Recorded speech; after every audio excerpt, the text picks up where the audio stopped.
Stand. Lord, please bless this meeting this evening and all the participants. A special blessing to our Special Forces troops that took out a really bad guy. And their courage, their bravery, the training, and I want to extend a special blessing to them and to this meeting here. Let all of us do the work of the citizens of Canby, and their will be done, and yours as well. Amen. I pledge allegiance to the flag of the United States of America and to the republic for which it stands, one nation under God, indivisible, with liberty and justice for all.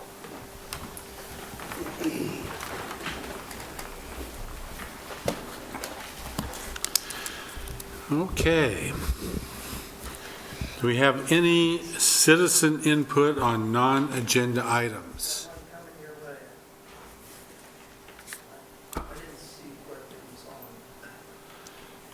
The roof masters, that's what we're talking about, isn't it? Yeah, so we'll get to that. Okay, so no citizen input on non-agenda items. Minutes from the last meeting for September 9th. I'll entertain a motion to approve. I move to approve the minutes of September. Do I have a second? Second. All in favor say aye. Aye. Opposed? Okay. Any new business, Brian? Okay. Okay, we will have our public hearing to consider a conditional use permit requesting consideration to operate a home occupation in a residential zone located at 1841 South Ivy Street in an existing home and accessory structures in which non-residential storage of roof materials will occur. CUP 19-02 Roof Masters, Inc. So, the matter presently before the hearing body requires a public hearing. All interested persons in attendance shall be heard on the matter. If you wish to testify on this matter, please fill out the public testimony card and give it to the recording secretary. At the appropriate time when your name is called, please step forward to the microphone, state your name, address, and interest in the matter. For longer presentations, proponents and opponents may buy time from one another. In so doing, those either in favor or opposed may allocate their time to a spokesperson who will represent the entire group. You may be limited by time for your presentation. Generally, the applicant will have a total of 15 minutes to speak. The proponents will be given 5 minutes each, the opponents will be given 5 minutes each, and those thought to be neutral on the matter will be given 5 minutes each. The applicant will then have 10 minutes for a rebuttal. All requests must be directed through the chair. Any evidence to be considered must be submitted to the hearing body for public access and to become a part of the record. All written testimony received both for and against prior to the hearing shall be summarized by staff and presented briefly to the hearing body during the staff report. Testimony and evidence must be directed toward the applicable review criteria contained as indicated in the staff report, the comprehensive plan, or the applicable land use regulations which the person believes to apply to the decision. Failure to raise an issue accompanied by statements or evidence sufficient to afford the decision maker and the parties an opportunity to respond to the issue may preclude appeal to the Land Use Board of Appeals based on that issue. Failure of the applicant to raise constitutional or other issues relating to proposed conditions of approval with sufficient specificity to allow the local government to respond to the issue may preclude an action for damages in circuit court. Everyone present is encouraged to testify, even if it is only to concur with previous testimony. This time I would ask that any member of the hearing body who has a conflict of interest please indicate the nature and extent of the conflict and whether you intend to participate in or abstain from hearing the present matter. Mr. Chair, I have a conflict. I am formally represented Mr. Christensen. I had contacted him earlier this week to get his permission to disclose that. He's a former client, haven't represented him in a few years. I don't see any issue coming up. My representation did not have anything to do with the matter pending tonight, and I feel like I can be a neutral party. Okay. Also, if any member of the hearing body, well, does anybody have an issue with, okay. If any member of the hearing body has had any ex parte contact with anyone prior to this hearing, including a visit to the site, please declare the nature and extent of such contact at this time. The ex parte contact I just mentioned, I'll Yeah. restate. Does any member of the audience have any questions for any commissioner regarding conflict of interest or ex parte contact? Okay. The public hearing will be conducted as follows. First, we'll have the staff report, then we'll have some questions, open the hearing to the public for testimony. The applicant will have not more than 15 minutes. Proponents, not more than 5 minutes each. Opponents, not more than 5 minutes each. Those thought to be neutral, not more than 5 minutes each. And rebuttal by the applicant, not more than 10 minutes each. And at that time, we'll close the public testimony. We'll have some more questions, discussion and deliberation by us, and no additional testimony unless specifically allowed by the chair. A decision shall be made by the hearing body at the close of the hearing, or the matter will be continued to a date certain in the future. This will be the only notice of that date you will receive. Does anyone have any questions about the procedure outlined for this hearing? Okay. Brian. Thank you, Chair Savory, and good evening, Commissioners. Conditional use permit.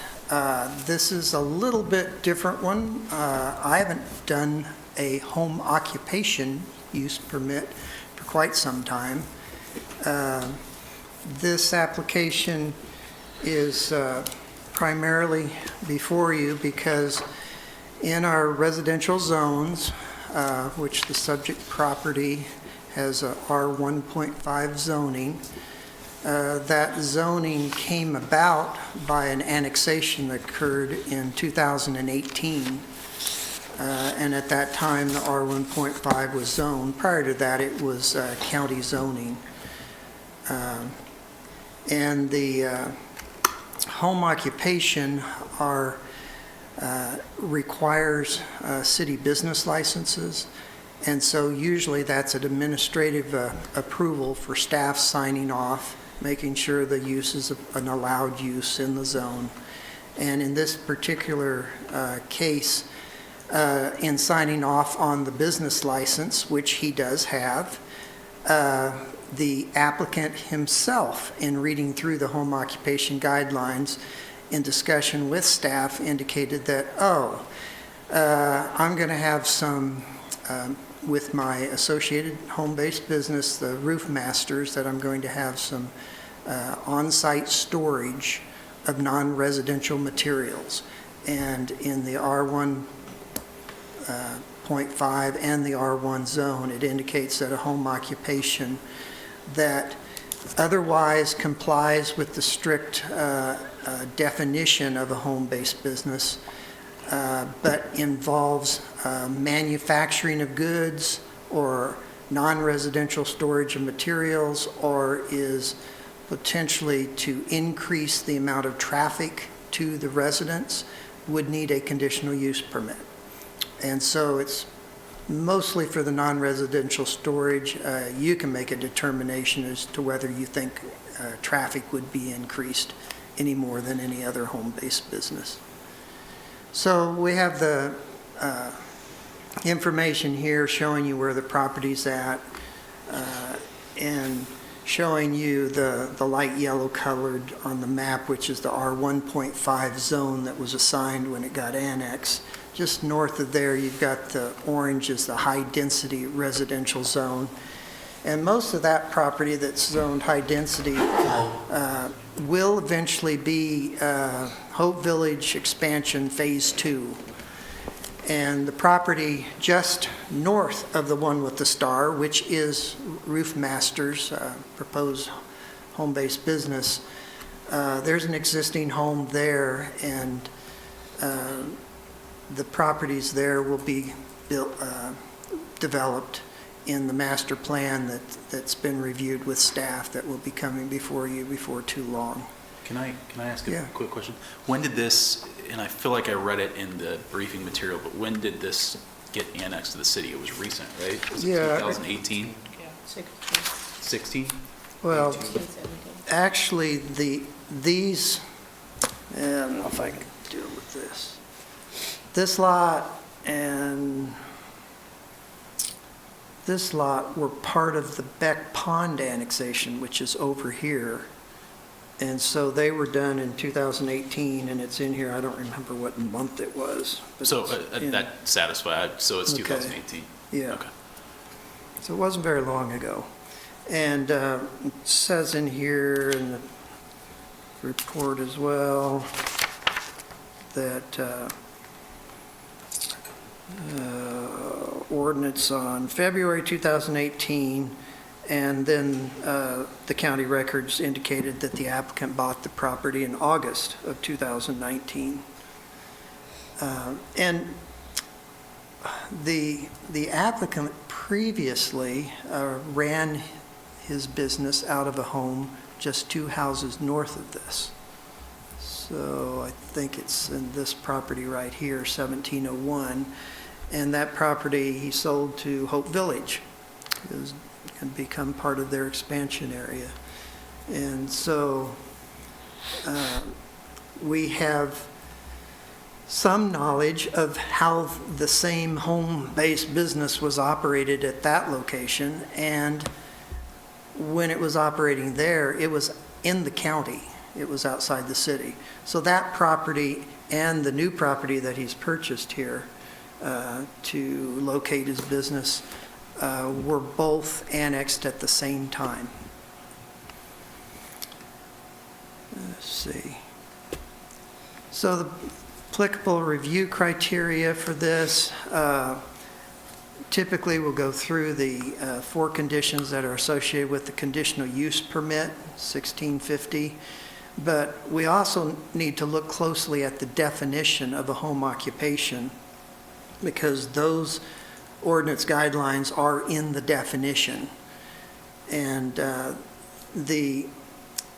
in my mind, one of the most important considerations with this application is to assure that it's meeting the strict guidelines of the home-based or home occupation.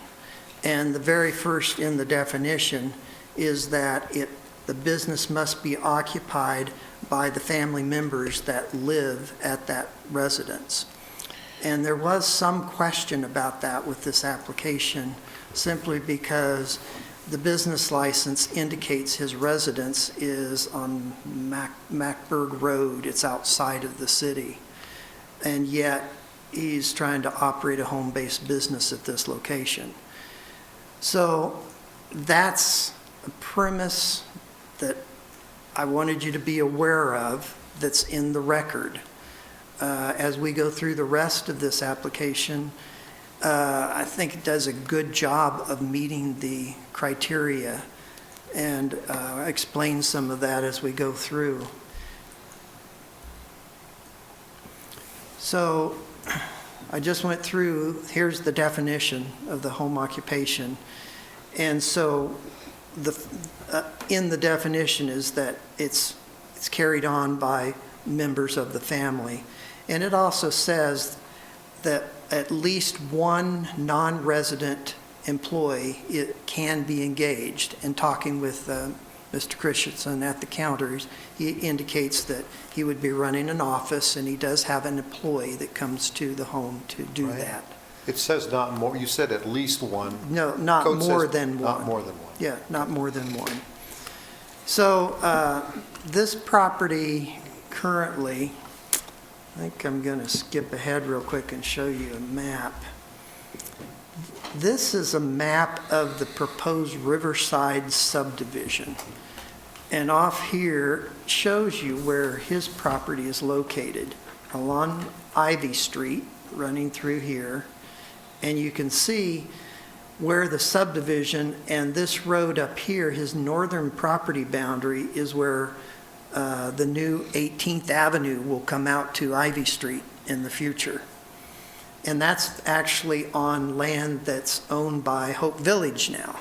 So they will be the ones either dedicating the right-of-way to allow that connection to happen.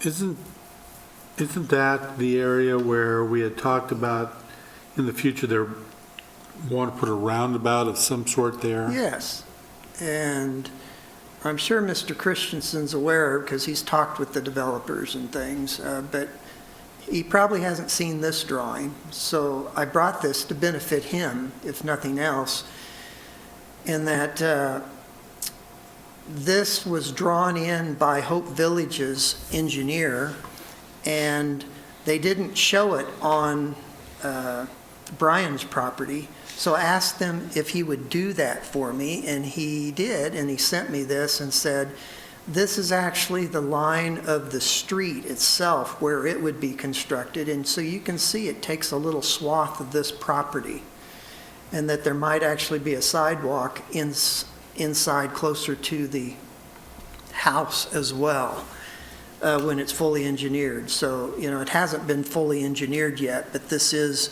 a pretty good drawing of where this thing would be when and if it's constructed. And so as development is occurring in these areas, we are trying to reserve the right-of-way that we'll need in order to be able to do this as a city project with our transportation system development charges. And Hope Village has indicated right now in the review of their proposed, you can see one of the buildings that's proposed in their master campus here. They said they have no problem with allowing the dedication of that right-of-way to make this happen in the future. We did not try to ask Mr. Christensen on his property anything about right-of-way at this point, and the reason being that his application doesn't involve any new construction in any way. He's just introducing a home-based business in this property, and so we didn't think it was appropriate to be discussing right-of-way and that kind of thing at this point in time.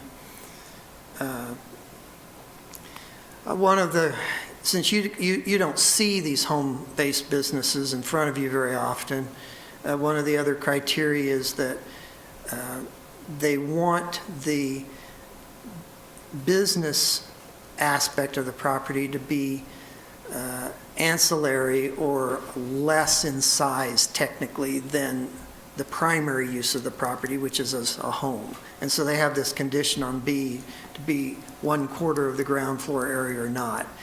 In practicality, staff doesn't really look at that condition. It's too invasive. We'd have to be going inside of people's homes, and we're just not going to do that. And when you combine that with the other provisions that are in the home occupation definition, it basically comes down to is if you can drive by the residence and not really know that they're doing a home occupation and it's a legal activity, then it shouldn't be a problem. So it becomes an issue from the criteria here when it's conducted in a manner that does give an outward appearance that could be detrimental to the character of the residential neighborhood, or that would increase the level of traffic beyond what you would normally see in a residential situation. So that's what we've concentrated in the staff report in this particular thing. And since he's not building anything new, the only thing that's changed is because of his proposed home-based business is that actually prior to him bringing in his application is he has a site plan, I'll show that in a minute, associated with this. Here's his property here. Talks about the fact there's an existing home, there's a very large shop. It's 3,000 and some square feet, I can't remember the exact amount. it's a very large building. Is that what's off to the left Yeah, there? this one right here. Okay. And then there's a couple small accessory buildings on the site as well. And again, Ivy Street, and up here will be a future street on the northern boundary. And then on the west side and the south side are where the River Park subdivision could eventually be. And of course, that subdivision won't be able to spread out in a proposed road that goes right through his property until he agrees that he would like to sell the property. And I'm sure that he was thinking about that down the road. I'm losing my place here now. This gives you a good idea of where the Hope Village campus expansion was going to be as well. And so let me go through the conditional use criteria in the code here.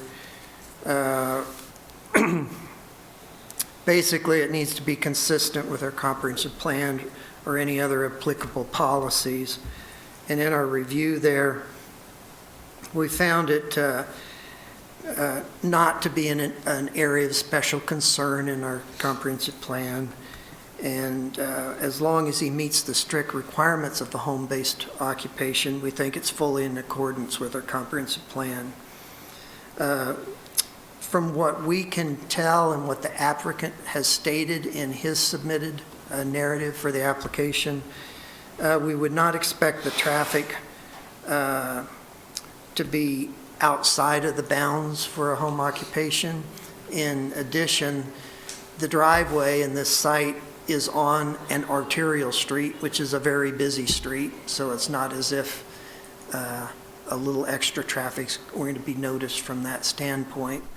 The other interesting thing at this point, since it was recently annexed and it doesn't have homes next to it currently.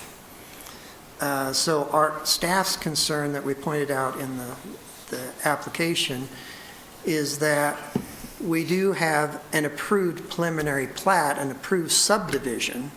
They're starting that subdivision on the west side for phase 1. It might take 2 or 3 years before they do phase 2 or 3 that would come close and be around this particular house. So from that standpoint, a business use of this property right now isn't going to be detrimental probably to anyone currently. But it's in front of you because we want it to meet the code requirements that are in the definition and the criteria that are reviewed through a conditional use permit. The second characteristic is whether it's appropriate considering the size, shape, location of the property and such, and that's basically what I'd just gone over. It's a 2-acre tract, nobody around it. It's just the future.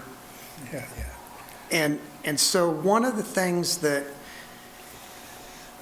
not everybody agrees 100% that zoning can help with is help preserve the value of properties and neighborhoods.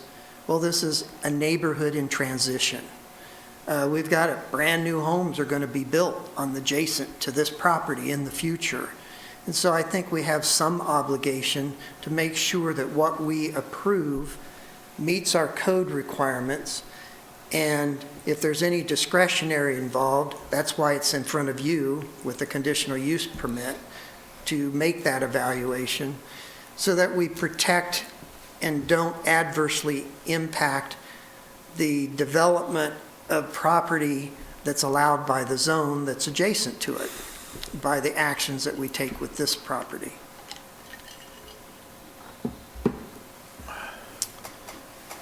Let's see. This just talks about the other things that are happening in the area.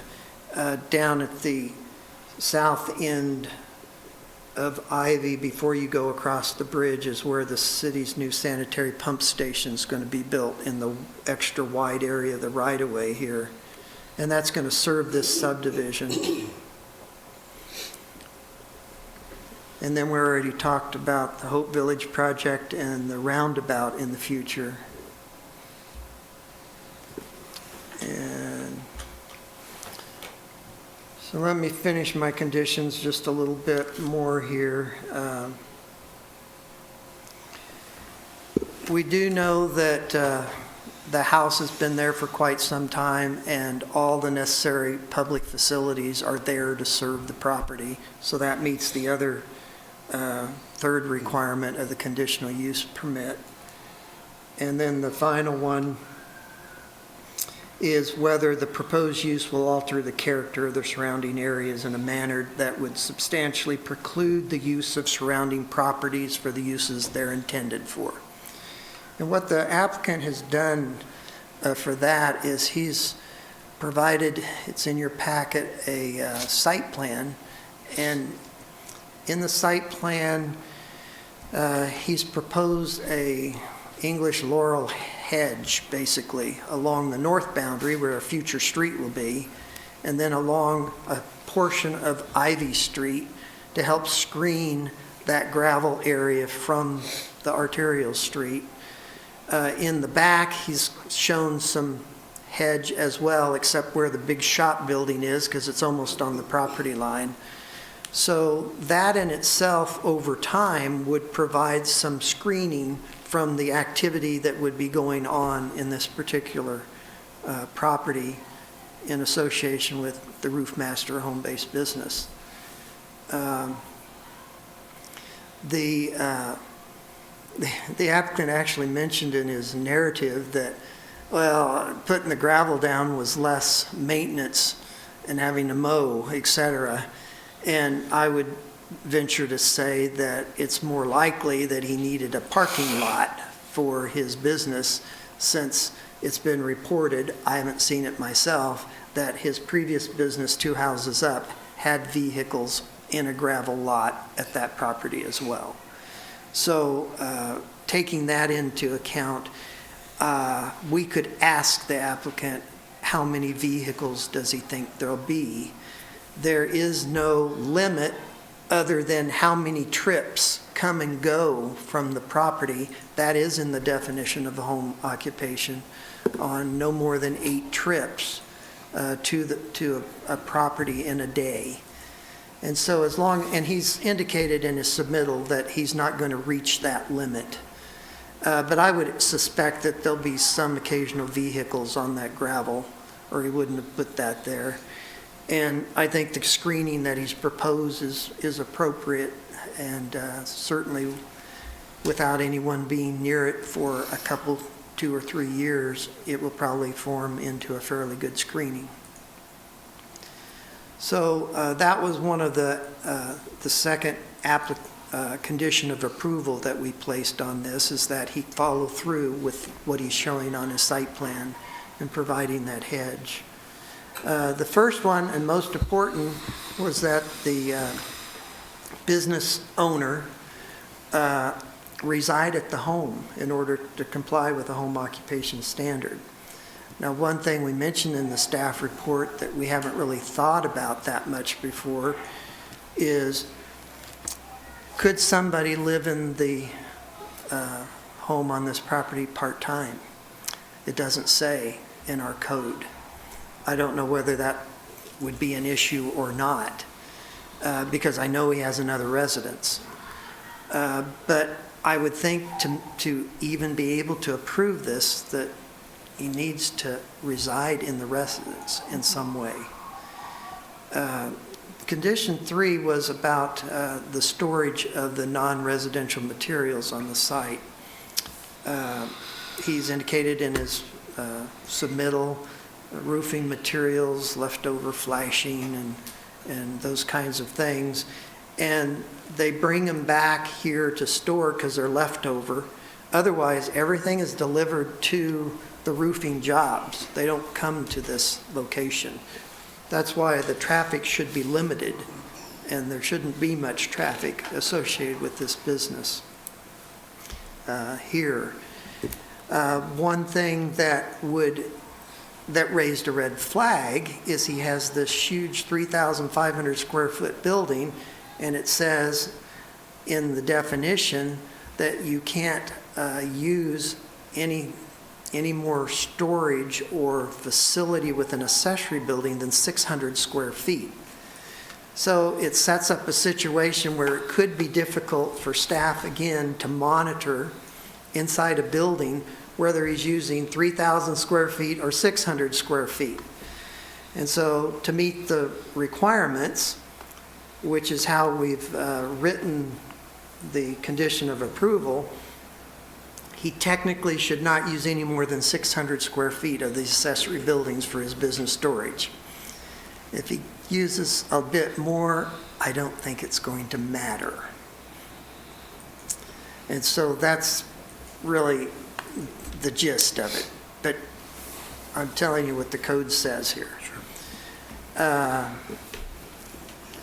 What we've suggested to maybe address, if you don't think the screening's going to be appropriate, or if you might be concerned about the amount of traffic that might be at this location, not having experience with the business, that condition number 4, that we limit it to 24 months, and then at the conclusion of this time, having come back in front of the Planning Commission and reassess whether there's been any negative impact on the adjacent properties, or whether the operation has, anybody's reported a concern or a problem with it at that time.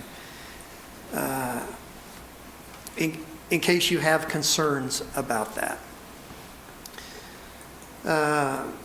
We've indicated that any conditional use has to be in continued compliance with the home occupation guidelines. And one additional issue that we mentioned in the report is, as we studied the site plan and thought about it, the size of the area that he gravelled is far in excess of the 2,500 square foot that triggers a drainage analysis. Because when you put compacted gravel on property, it changes the runoff characteristics of stormwater. Therefore, since it's greater than the amount that we can ignore, we put a condition of approval that he perform a drainage analysis, which must be done with a registered engineer to stamp that analysis. And it's probably not going to be very much increased runoff, but any increased runoff could potentially adversely impact an adjacent property owner if it's not done, and if the runoff is concentrated in some way. And so we have to be sure that what he's done hasn't caused it to cause a problem to a neighboring property. Brian, can I ask a question? Yeah. I might be speaking out of turn on this. I'm trying to remember what the actual case law or law is on this, but doesn't the condition of approval have to be like rationally related to what the applicant is asking to do? So how is this, I guess what, and I'm speaking out my thoughts right now, but how is requiring him to perform a drainage analysis rationally related to him storing shingles in a building? It's related in the fact that it's a code enforcement action. We have city ordinances that say you can't just go out and dump this amount of gravel on your yard without first doing a drainage analysis. I guess that's my point. So wouldn't, okay, I'm just trying to, maybe I need to just think through it a little bit more before I keep asking So, questions. and since he's got a permit in front of us, it was obvious to us, so we rose it with this application. Sure. Would that apply equally if he took this same area and put bark dust or wood chips on it? That, I'm not a an engineer, but it would be similar. we do wouldn't have- it? Based on my experience, that would not be considered impervious, whereas Yeah. gravel and pavement and concrete and the roof or whatnot is considered impervious, whereas grass or chips or bark dust is considered pervious. Rain in and not concentrate storm. And taking that one step further, you can step in too. If he was not to compact the gravel, it would still have some permeability too. It would change the coefficient. But then that might result, if there's vehicles on it, possible dust and potholes and mud and that kind of thing that could be detrimental. So I didn't examine the gravel that he's put out there at this point. Brian, would putting a road directly north of all of this gravel, is that something that the engineer, when they do the drainage analysis, will know about? Or is it kind of a chicken and egg thing? Because Well, I'm thinking that having a road right next to a bunch of gravel would change the drainage as well. Yeah, I didn't look at it that close, but I think if you look at the site plan, there's probably a bit of a buffer because he's putting the hedge probably not in the gravel, and the road's going to be on the other property. And whenever you build a road, you have to take into account the rain falling on it and where's the drainage going to go, and so they usually put it in an underground injection well. Okay. And so it won't adversely impact the other properties. But that's what our city ordinance says, that anytime you change the drainage characteristics of a piece of property, and with us, it's usually because of proposed development. In this case, he wasn't developing anything, but the definition's broad enough, spreading gravel on your property is, kind of a form of development. Right. So, back on the vehicles being stored there and the the home occupation can't take more space than the quarter the size of the ground floor of the building. So storing vehicles doesn't count as No. part of the activity?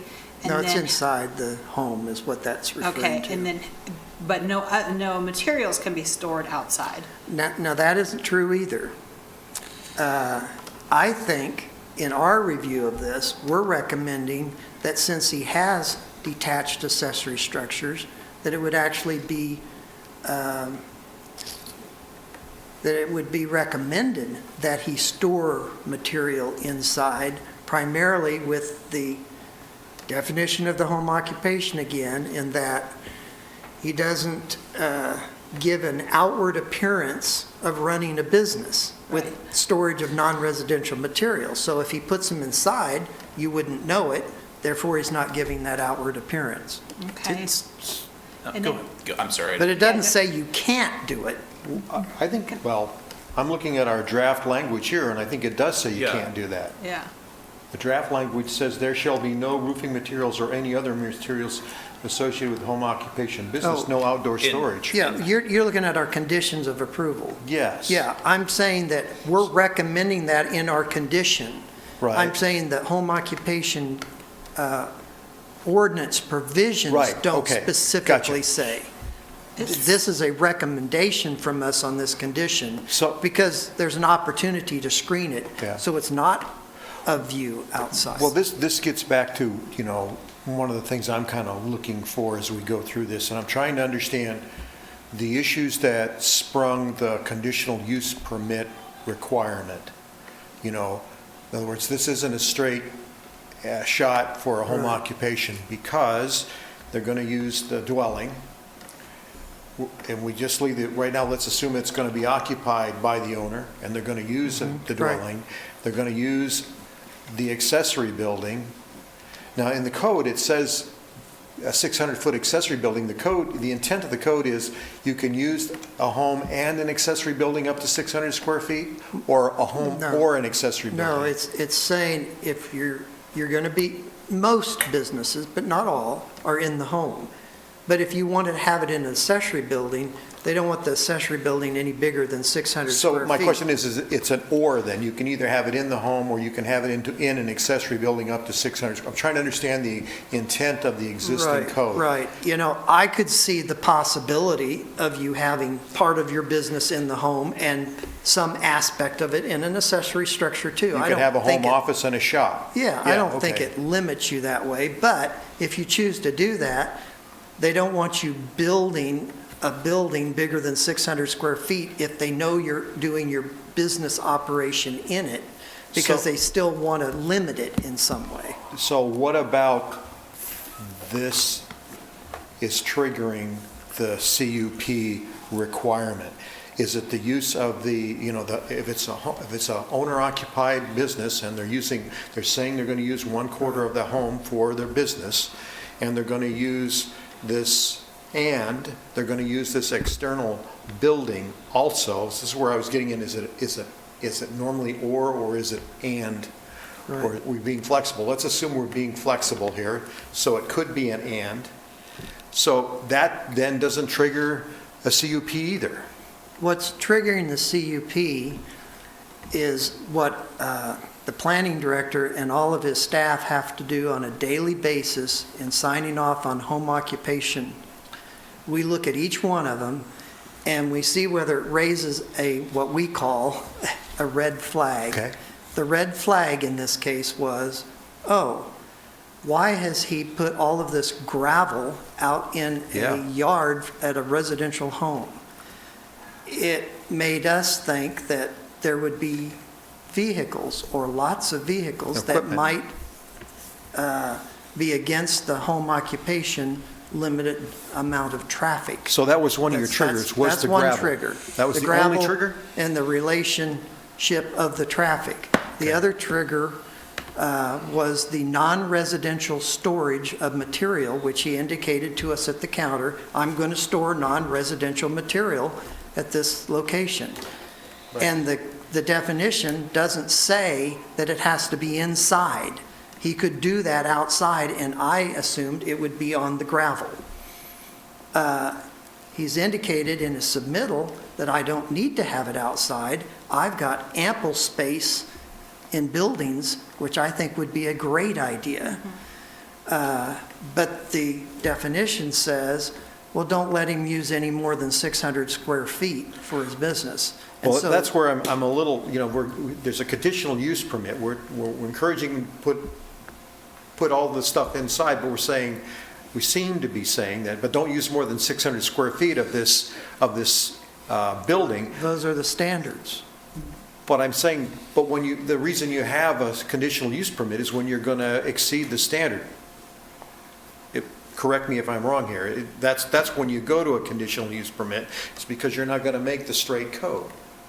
I mean, I can go through and list out all kinds of things here where he's going to violate the code as written, but we're going to give him a CUP to try to get him by on several areas where he's not strictly going to be in Well, compliance. Please Correct me here if I'm missing something. Well, here's my thought, because I'm one of the reasons that this application is in front of you. Well, I think it's good that it's in front of us, Yeah, Brian. Don't It's in front of misunderstand me. you because if he's running a roofing business and he's bringing back non-residential materials and it's potentially going to be stored outside, at the time I was visiting it with me, he didn't propose a laurel hedge. That's Right. after the application came. After the discussion. You would be able to see all of this material driving by the home.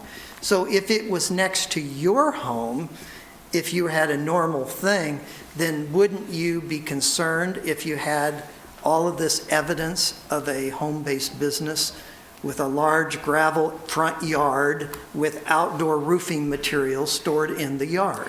That's what triggered it. I'm not disagreeing with any of the calls that have been made, Brian. I'm just trying to understand. That's you know, right. what triggered what call. That's really why I'm asking. So And so far, with the way that he submitted this application, we've recommended approval because we believe that he's going to store this out of sight. He's going to screen any vehicles that might be parking in the gravel lot. And it looks like that it's a relatively good situated lot for this kind of use, especially since it looks like it's going to be somewhat temporary, because he indicates that he's preparing it for residential redevelopment because he knows the adjacent subdivider is going to want this lot in the future, because he can't finish his subdivision without it. So that's the gist. Thank you. It's a very unique application. Yes. On the number of employees that don't live there, who's going to unload all of these materials and drive the additional vehicles onto the property? And if he only has like a receptionist or somebody like that? That's something that could be in your discretion with it before you. It's not something that I think it's on occasional basis. It's not any different than a home-based business that has retail customers that come to your site. We allow that here. Right. As long as it doesn't exceed the 8 trips per day.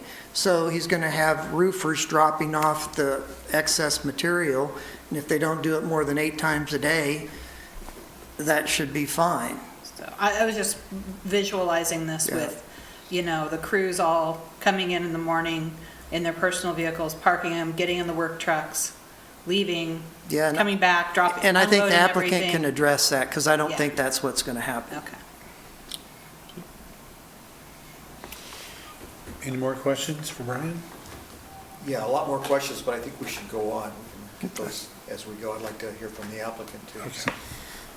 Any more questions for Brian from this side? I'd like to hear the applicant, too. No one wants to. Okay, so next up is the applicant. Are we going to hear from, are you the applicant? Yes, sir. Okay, you're up. Thank you, sir. If you could, I'm Ryan Christensen. if you could just, state name and address and we'll go from there. My name is Brian Christensen, 1841 South Ivy Street, Canby, Oregon. I have applied for a conditional use permit at this property in town. I wish to run my roofing company out of there. I do plan to live there as soon as I can get a kitchen. The house we moved into was in a lot of disarray, and it's a large lot. And I did say that the gravel was there to help me keep things down, which, to be honest, that is part of it. And I'm not gonna lie to you, yeah, it's nice to have a driveway to come in there rather than down there on the corner where I'm gonna get hit when I pull out of my driveway. My jobs are done out on the homeowner's property. And my crews will go to that job, they'll do that job, then when they're finished with that job, they go to the next job. So we don't have crews coming in and out all the time. I do have some equipment that I store there. I have to have backup vehicles and equipment for my crews. If they have a truck and a trailer that goes down, and they're not working, they're not making money, I'm not making money. And so I do have backups that I have sitting there at the shop, and they are parked there. And they would probably be parked there from time to time. I don't see me getting down on the fleet. So I do have a few rigs there. The equipment, as far as the roofing and whatnot, the guys have all that. They keep all their own equipment, their compressors, their guns, their ladders. I make them supply all that stuff. So I don't have to store any of that. Materials, I do store a little bit of materials that come back from jobs from time to time. Not a lot. We try to order sensibly so we're not doing a lot of material running back and forth. And the 3,000 square foot shop that's there, probably 2/3 of that is a garage with about a 6-foot ceiling. And the doors on it are about 80 inches to get in. So I do have a very large structure there that I could put stuff in it if I could get in it. I've got a forklift to move the shingles and a little bit of plywood, but I can't get it in that garage door. But there is, thankfully for me, a very large open bay area over here, which I've been able to move all my stuff into. So I've got great area to store it right there. It's out of the way. It's plenty of room. I don't foresee needing any more storage. Traffic, we shouldn't really have any traffic. I mean, I come and go a little bit, but other than that, we really don't have customers or any of that kind of stuff. Can I ask you a question? Yes, sir. Which one of these conditions of approval do you have the most problem with? The gravel is a little bit, and I've already got an engineer coming. They're gonna be here Friday to do it. I mean, I gotta do what I gotta do. But I had no idea that it was gonna cause me so much problem, because the adjacent property right beside me has that same amount of gravel in their yard. And How much gravel is it again? There are 20 loads there. 10 yards apiece, so 200 yards of gravel? or There's 6 yards, 6 yards? yeah. That's a lot. So, yeah, I've got some gravel there. I had no idea it was gonna cause me this kind of headache, because I don't need that much gravel, but it's nice to have it. And if anybody knows me, I've lived here for quite a while. I build a lot of cars, and I have a lot of cars with auto transport. And most of the time, I have to meet them here in town with a semi, drive in, have my wife bring me in, load the car, have her take me back out, and I'll be honest, it's a pain in the ass. And if I can just have auto transport come right into my place, drop off my car that I bought in Michigan, then that's great. Or if they want to come next month and pick up the rig I just finished and take it to California to that guy, that's great too. And it makes it a lot easier for me in that yard. If anybody drives by there, you'll see that yard's not being used. It's pretty much empty. I don't really need it, but it makes a really nice access point, and it's a safe way to get out, and it gives me room to maneuver. Are the vehicles a second business? No, Okay. no, I have a bad habit hobby. You could be fishing, it's even worse. No, I have that one too. So I do have a couple large boats as well that are nice to move in there. Okay. Yeah. Any more questions? Yeah, I had a couple. So I think I've heard you say you're planning on living there, so Yeah. that answers that requirement. And do you anticipate having any employees, any non-family member employees on the site, or I assume you will occasionally, there'll be people there, you might have meetings, and you're gonna have any dedicated person there, or? I do, my daughter-in-law is my secretary. Okay, so a And- family member. Yeah, and so she comes in the morning, answers my phones, does my paperwork, that kind of stuff. Okay. I want to be a good steward to this city, and we operated this business for many years, just 2 houses down, with much more residential around me at that time. I never had any problems with my neighbors. You got tripwired into the city, though, in the change of the lots. Yeah, exactly. Sean, can I ask one question? Yeah. Are you all? I don't have any, I have a couple more questions for staff when we go back, but I think I've occupied. Yeah, the condition that concerned me more than any of the others, other than the residential part, was condition 4, where it says the home occupation shall cease to operate at this location prior to the occupancy of planned future homes to be constructed adjacent to the west or south side of the property. So that gives you like a 2-year window approximately. You don't Yeah. have a problem with that? It doesn't sit well, but I don't have a lot of choice in it, the matter. And I am planning on working with the development. So I'm hoping in 2 years, Tucker's gonna come and say, hey, I need this lot now. And if not, I may have to just move my business elsewhere. Would you be more comfortable with a condition in there that says in 2 years you'd have to come back and apply, rather than if somebody builds a house right next to you? Yeah, I would be much more comfortable. Yeah. And that is what we're That's what it recommending says. now, because that's in our I amended agree. conditions. That's every 24 months. Right. Andre, any questions? Questions? Thank you very much. Okay, are there any other proponents I'm guessing that, Bob, you are other. Okay, you made your own little box on there with the check mark. I'm creative. I can see that. Very artistic. So state your name and address, please.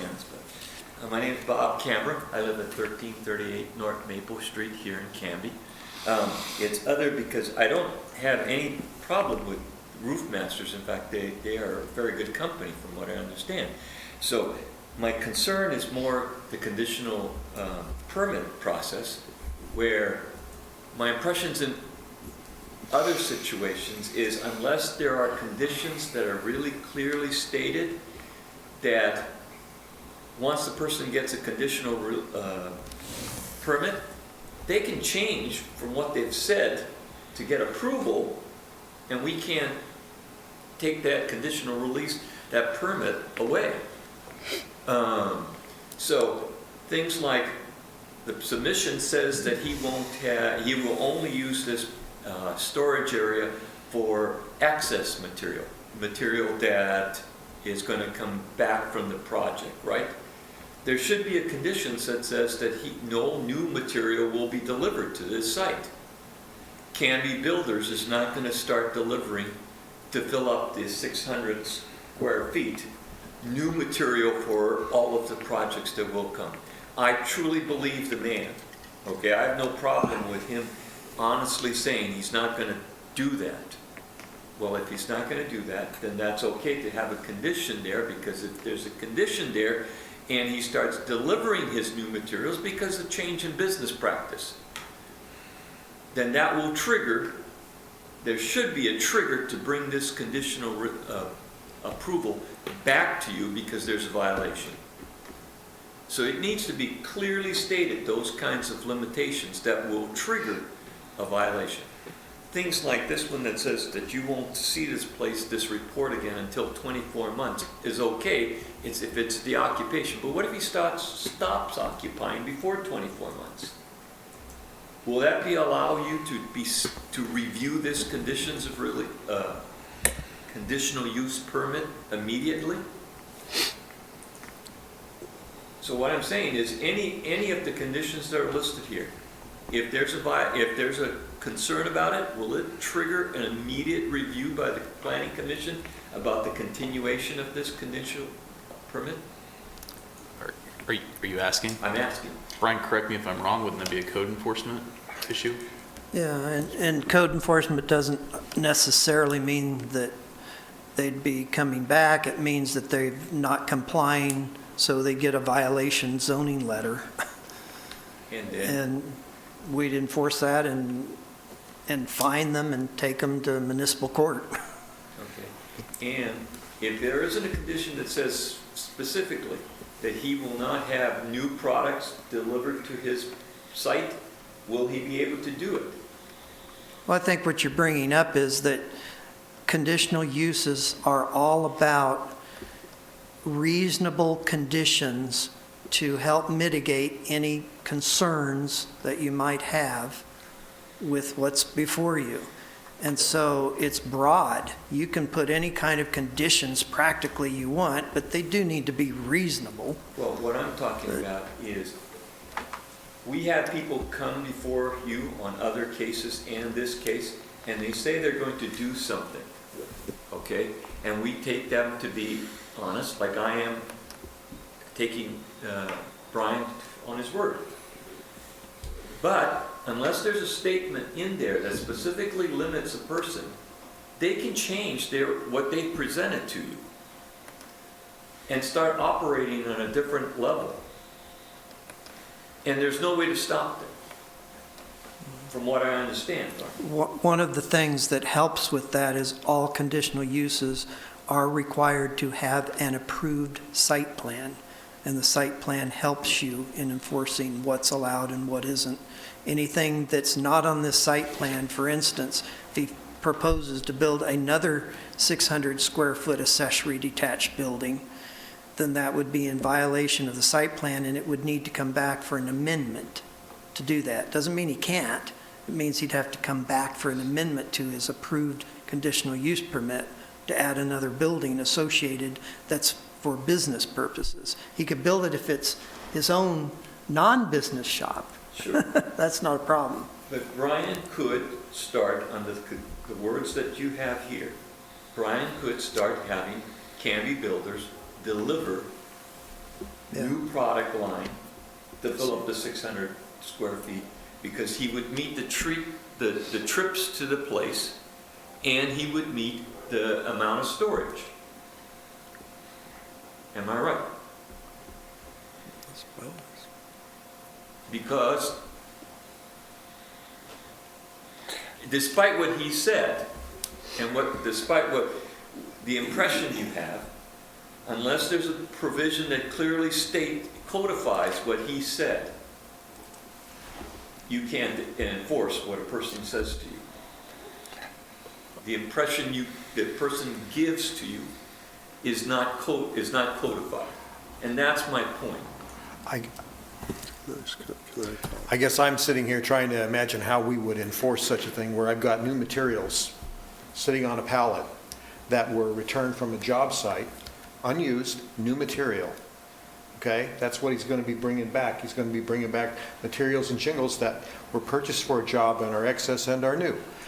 And then you're saying, I'm understanding that, well, if he buys new material from builders and has it delivered on a pallet, that new material is not allowed, but this new material that's returned from a job site would be allowed.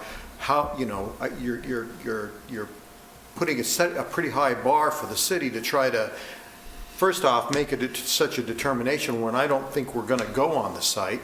I'm looking to the planning director as I say that. I'm hearing all we're going to do is drive by in a 24-month assessment, and one of my questions is, what is our assessment going to include? So I think you're setting the bar at a high point, which I'm not sure the city can meet. Well, I'm not talking about necessarily looking at materials. I'm talking about what you're going to have is a complaint about the delivery of materials.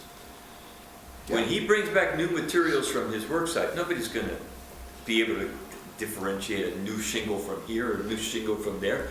But what they're going to be concerned about is if a big truck from Canby Builders starts delivering a heck of a lot more materials to that site.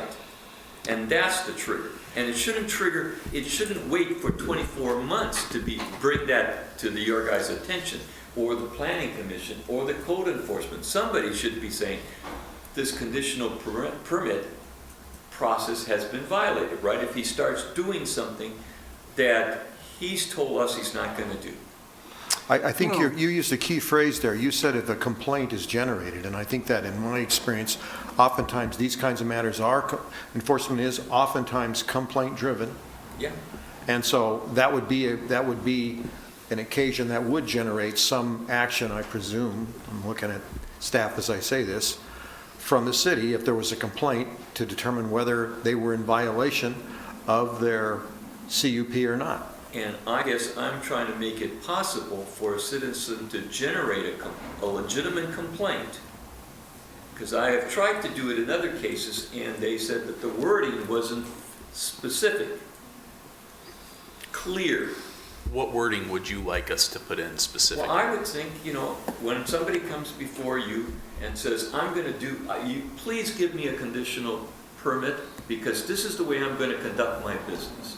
Okay? So that doesn't answer my question. My question is, you said you've called the code enforcement before and they told you the wording wasn't specific enough. Right. So I appreciate your comments, but what I'm trying to figure out is, what are you actually asking us to put in?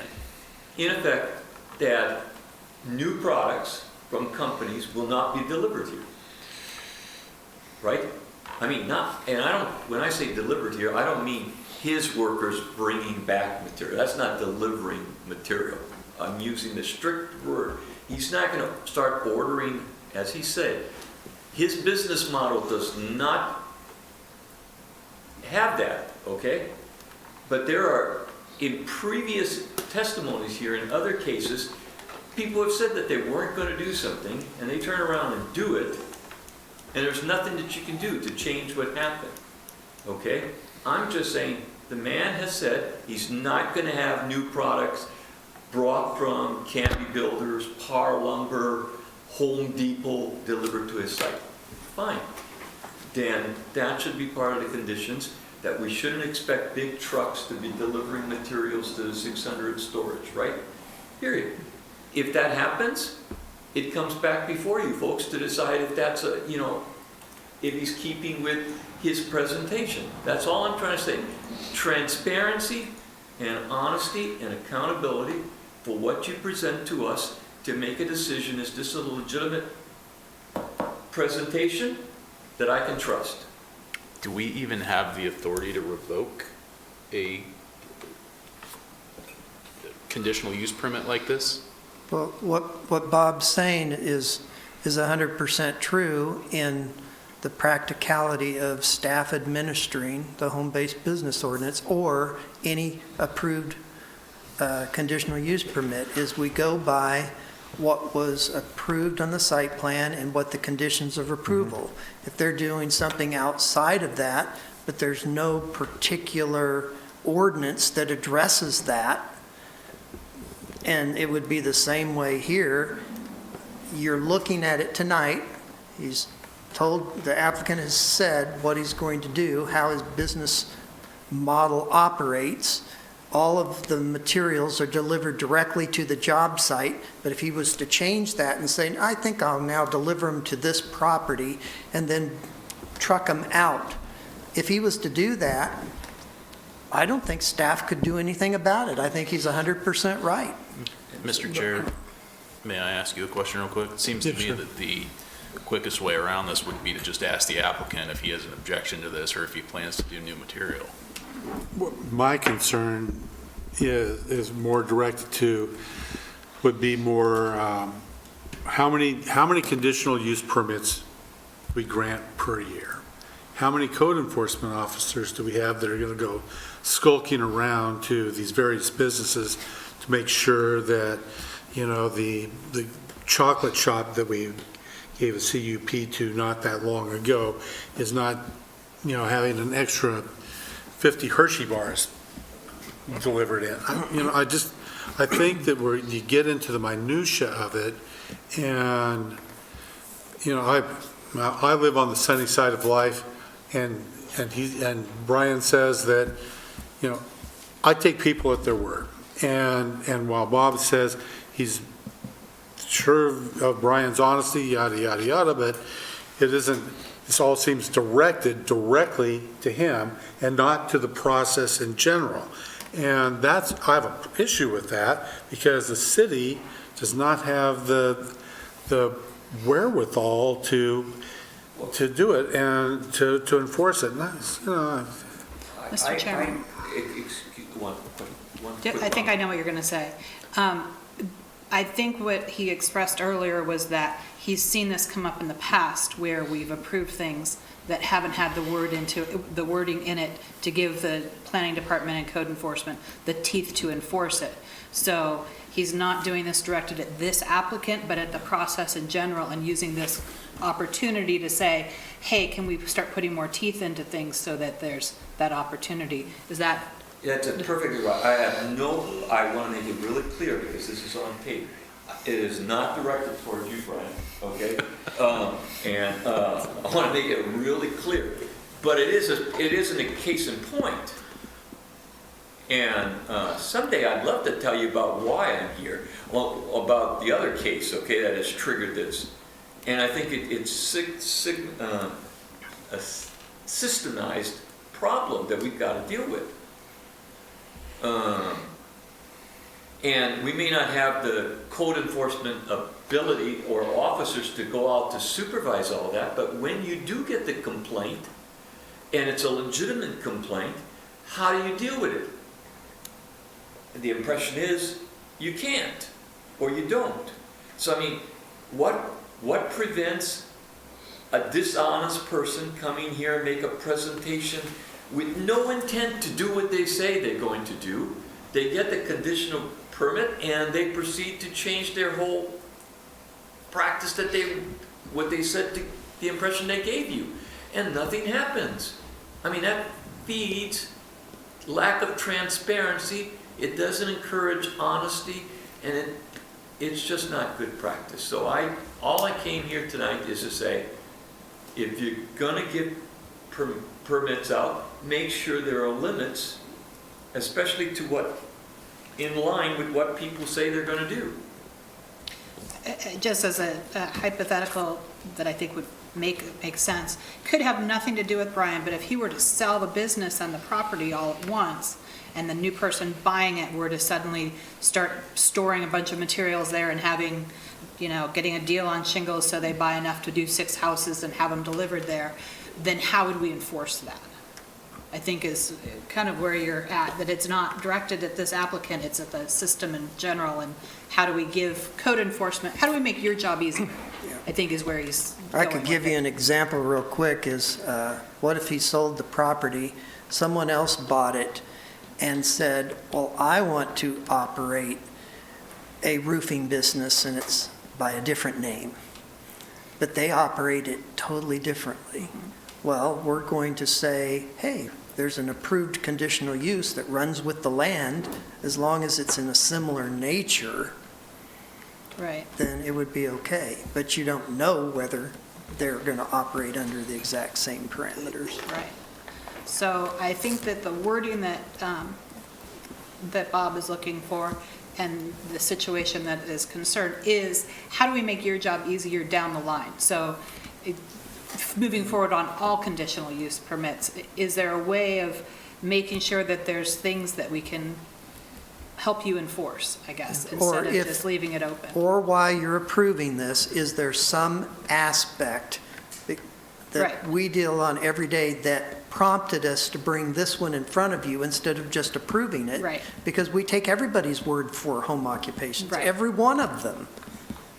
But every now and then, someone will stray outside of the bounds. Well, you have one in front of you. If there's any aspect of this one that you think might stray out of bounds, put a parameter on it. Right. Thank you. Thanks. Larry, you had something you wanted to add? I'll wait until after Mr. Christensen gives his rebuttal. Okay. I might just comment again, we've had conditional uses I've seen before where it only is approved for this business and it doesn't run with the land. Yeah. Sure. I like that. Any other questions? I have one. Right. Well, not for the, was there a business in this location before? He said there wasn't a kitchen, so has it been an, No, I was it the have county, no- was there a business? No knowledge about this Okay. property. Okay.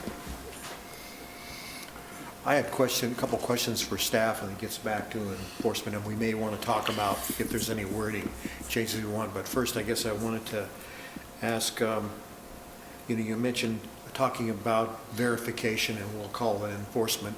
If the current proposed language has a review scheduled at the 24-month period, and that review, I guess I would ask staff, what would you expect that review to include?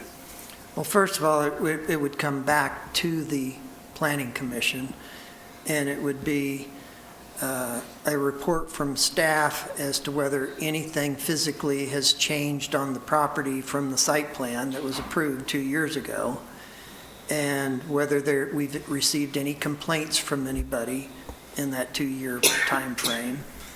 And, oftentimes when something's in front of you, you do a site visit, and whether there's anything that you've noticed that would cause you concern that they're outside of the bounds of what you originally approved after the 2-year time period. And one of the things you'd be looking at in this case is, has the neighborhood grown to it? And does that change your mind any now? Because, he didn't say when it might happen, but that he hopes that the neighboring subdivider will buy his property. Maybe that doesn't happen and the neighborhood does grow up around him. And this condition is there only if you think that might be a concern. If you think his screening and his indoor storage relegates this condition unnecessary, then you don't need it.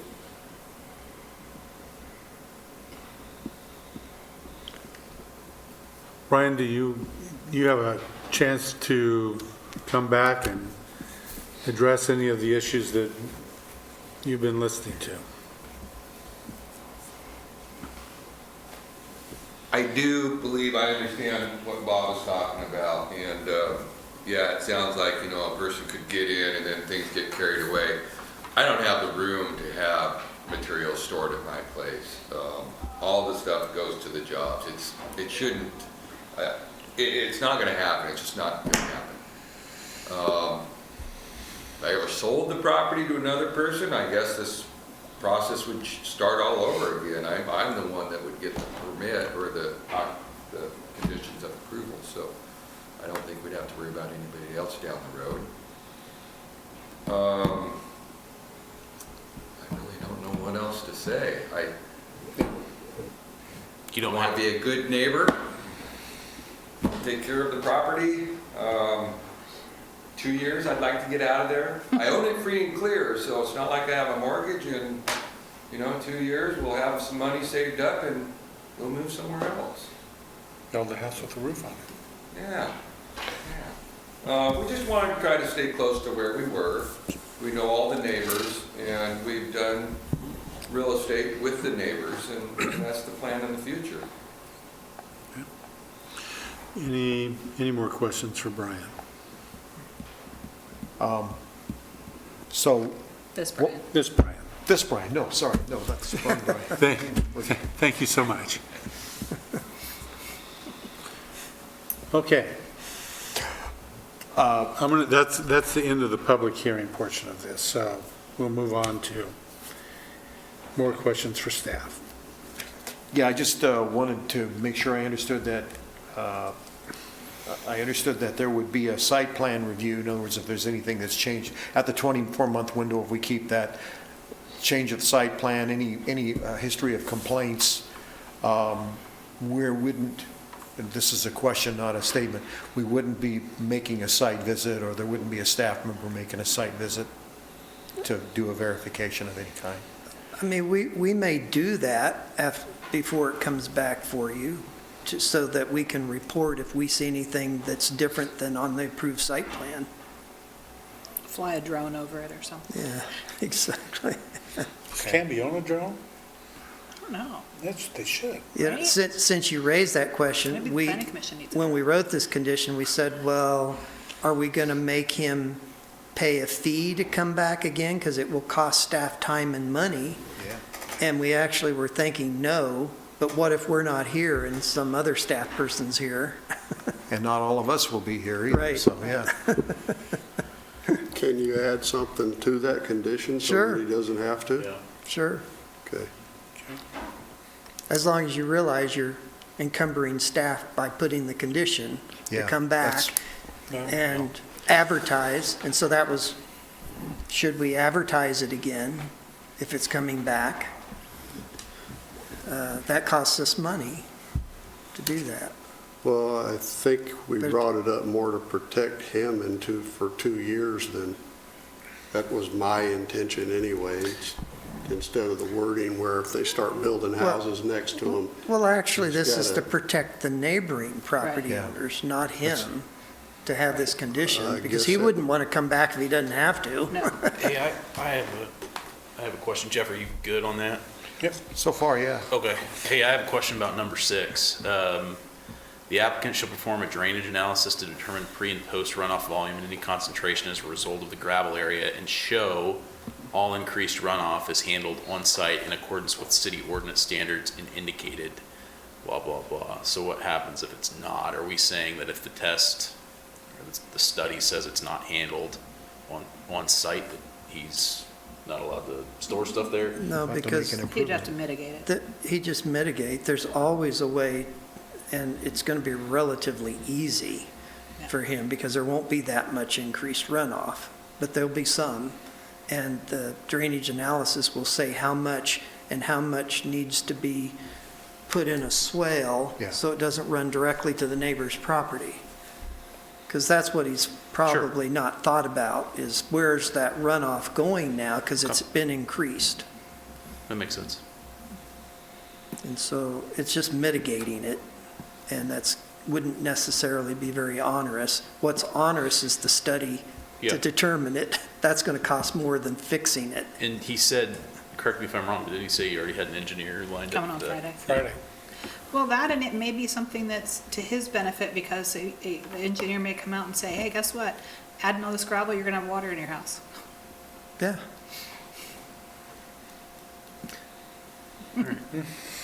That's true. That. Yeah. It could affect him more than it does the Right? neighbors. Any more questions for staff? So what are your thoughts on approving this or not? I guess I have a question for my fellow commissioners on whether it's been suggested we might want to add language that makes this CUP specific to this ownership and not associated with the property. I'm in favor of that. I agree. Okay, so maybe that's one protection we could add that doesn't encumber anyone, I think. It gives a little extra protection to the area. And the other thing was, I know Larry brought up adding a, Well, change in Condition in there. four to, instead of, so he'd come back in 24 months rather than if somebody starts building a house there. and I think that was changed in the Yeah. supplemental. Yeah, it's, Yeah. Yeah, we talked about the cease operations when houses were next in the staff report, but then we did a supplemental thinking about it some more, that this is much straightforward and more enforceable type of conditions. Just come back in 2 years and we'll reassess. And if there's not a problem, we'll up the ante, maybe take the condition away. You're here for good until, as long as you need it or whatever at that time. I like that it's a 24-month to continue for another 24 months, because what I was hearing is that the adjacent neighborhood probably won't go in for 3 years. Right. And so he's not going to have, so 24 months covers it, and then the additional 24 months give it kind of an hour and a year overlap if for some reason Yeah. it's still there then. Larry brought up waiving that fee to come back and Oh, waiving do the that. fee? I Waiving don't the have a fee. problem with doing that at all. I don't either. Is there It's a good idea. a way of having it come back to the planning department just to review it, and if there's no complaints or issues that have been brought before the planning department, then it doesn't need to come back to us? Is that appropriate? We could do that. And that way it doesn't necessarily have to come Because- back to us, but it can be Yeah, we'll have your conditions, we'll have the site plan, and if we think something's happened that seems to Right. not be in accordance with what he's said and is bound by the conditions, then I think that saves the that fee way, unless there's, yeah, that would be actually easier okay. for us to administrate. Does that So sound how good do to you, you? so how do we want to word this? I mean, if we're good with all of the conditions, the 7 conditions of approval, I think number 4, we say, just like it says, except at the conclusion of this time period, the planning director shall review said permit rather than the planning commission. Planning director shall review said permit to determine whether it should come before the planning commission. Yeah, That gives us it gives you the, and if I say, if it doesn't, then we think it's okay, right. and then it renews for another 20. And then probably a sub-8, the conditional use permit does not run with the land. Yes. Right. Jeff?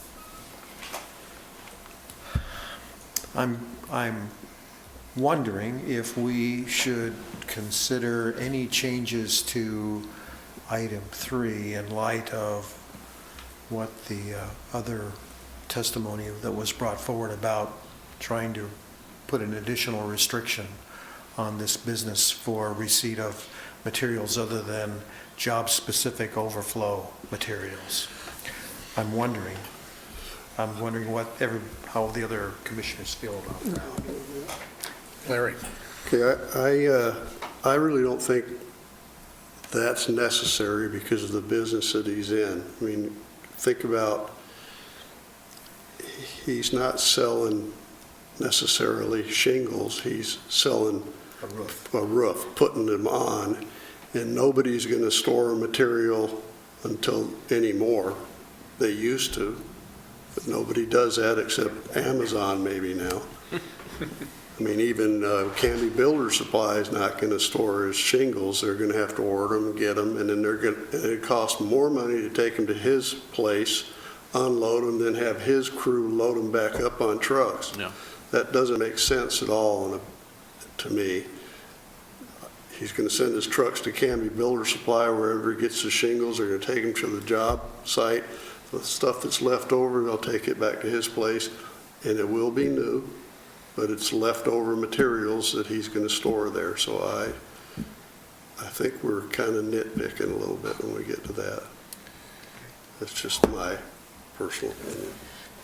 Seeing some head nodding here. I think that's about as common sense as you Yeah. can get. Yeah, and I think that's covered under under infringing upon the rights of neighborhoods to enjoy peaceful occupancy. If there's semi-trucks pulling in there, 6 times a week, they're not having peaceful occupancy. So, any more discussion? Andre? Okay. And I'll entertain a motion to approve CUP 19-02 Roof Masters, Inc. with the additional item 8. What was, Larry? Change to item 4 and an additional item 8. Where the CUP doesn't run with the land. the CUP does not run with the land. And what was item? The change to item 4 And the for change. planning director to be able to Yeah. approve the change, or the And- extension. And that the planning director can approve the extension of the CUP, unless there's material complaints or whatever. So moved. Do I have a second? Second. All in favor, say aye. Aye. Opposed? Okay. There we go. Thank you very much. Okay. Final decision, which is the CUP 19-01 Roof Masters with the additional conditions that we just approved. Do I hear a motion to approve? I move to approve. Have a second? Second. All in favor, say aye.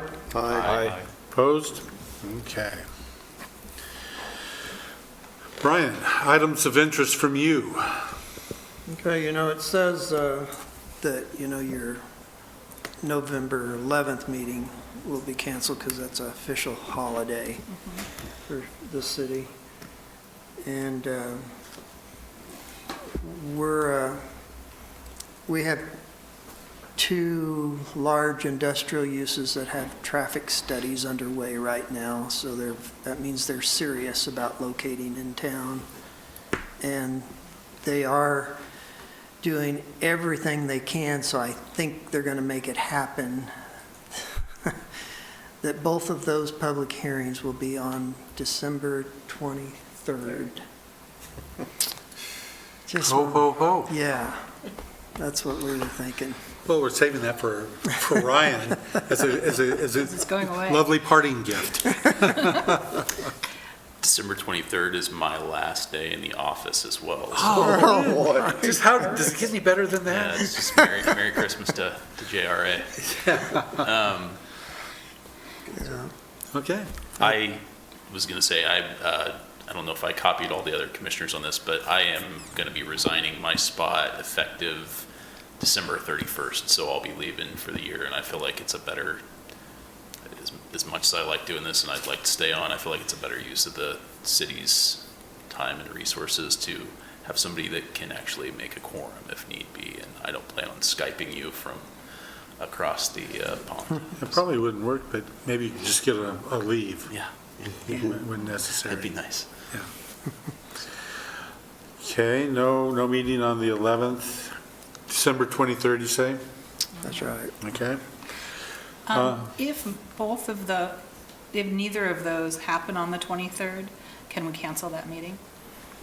I would think that would be likely. If we don't have that any business. The, at this point, there's a possibility we could have another application come in, and I'm seriously considering limiting to no more than 2 applications on that agenda. And so we may have to boot one of them off Okay, if we have this other application come in. depending on timing, right? Yeah, First to the table, right? yeah. Okay. Any items of interest from us to the staff? I do think that what Mr. Cambria brought up is important, and that if there's something that comes along the lines that would help the staff and the code enforcement department have teeth in their enforcement, I think that they should feel free to add that as a condition in future conditional use permits or any type of approval, things that are not going to cause a problem or, make it difficult for you guys to do your job. Yeah, I think it just runs both ways. I mean, it's something staff can consider when they're writing the conditions Right. to try to tighten them, but it's something you guys need to constantly think of too. Yeah. If there's some aspect of it that you think it's approvable, but as long as they don't do this, well, then put a condition so they Right. don't do that. Right. I'd like to take a minute and get a sense of the planning commission, the other commissioners, about the situation with the triplexes and the duplexes being plopped down in R1 zones. West Lynn has decided to tell the state to jump off a bridge, which I would love to see us do, but So did you hear Jeff Mills' question that West Lynn is in the metro area and over 25,000 in population, so they are in a different category than Right. Canby is. okay. They're going to have a tougher thing, a tougher set of criteria to hit. I think for us will be duplexes in R1. I guess related to that, I wanted to bring up that this last week I attended the American Planning Association's annual meeting down in Eugene. It was quite a good meeting. I ran into a couple of one of our staff members down there, and it's something I encourage y'all to think about attending. It's good to get a flavor for what's going on in planning in other cities, and also what's happening. And to that end, Laney's going to make a copy and send it to you of a summary of House Bill 2001 written by Echo Northwest. Now, I don't consider them to be impartial in any way, but there may be some information there you haven't read yet or learned about. I also talked with an Echo Northwest person and heard his presentation, and he talked specifically about middle housing and House Bill 2001. And his overall sense was that we're probably going to be underwhelmed with what happens over the next 20 years. It's not going to be a huge thing in most areas. In other words, it's going to be a very subtle, slow-moving thing that happens in most areas. Not everywhere. There will be some dramatic things happening, but in most cases, it's not going to be that dramatic. And I guess, you ask where I'm at on this. I'm keeping my powder dry, and I'm going to watch. But at this point, I come from a little different place than the folks here. Spent 20 years living in the city of Eugene, where duplexes have always been allowed, corner duplexes have always been allowed in R1, and they are not, in my experience, a disruptive thing at all. They hardly know they're there. Now, I think what may be allowed by House Bill 2001 may be a little more broader. In other words, they may not have to be on a corner. I don't know that. But in any case, I'm not as alarmed for the city of Canby as the chair is. Definitely going to be watching it, though. You have a thought, Jennifer? No. Andre, any thoughts? Yeah, it's going to come down to demand if there's not a lot of low-income housing. I think that's something that could occur in any town, including Canby. That's, you know, a lot of people that live in single-family residential lots are probably not going to like to have two families living next door all of a sudden, and it is not something that people expect when they buy a home in a single-family residential neighborhood. So, but you know, is it going to all pop up in the next 20 years? Probably not, but you never know. Ryan, you have some thoughts? I have a lot of thoughts, John, but I'm not going to get into all of them tonight. I think I disagree with it, and I'll leave it at that for now. Larry? Well, you know, I disagree with it. It is, one of the reasons I disagree with it is all the time and effort spent into making plans in a city like this over years. And then somebody comes along in Salem and thinks that they can change what our direction is. I think we should fight it.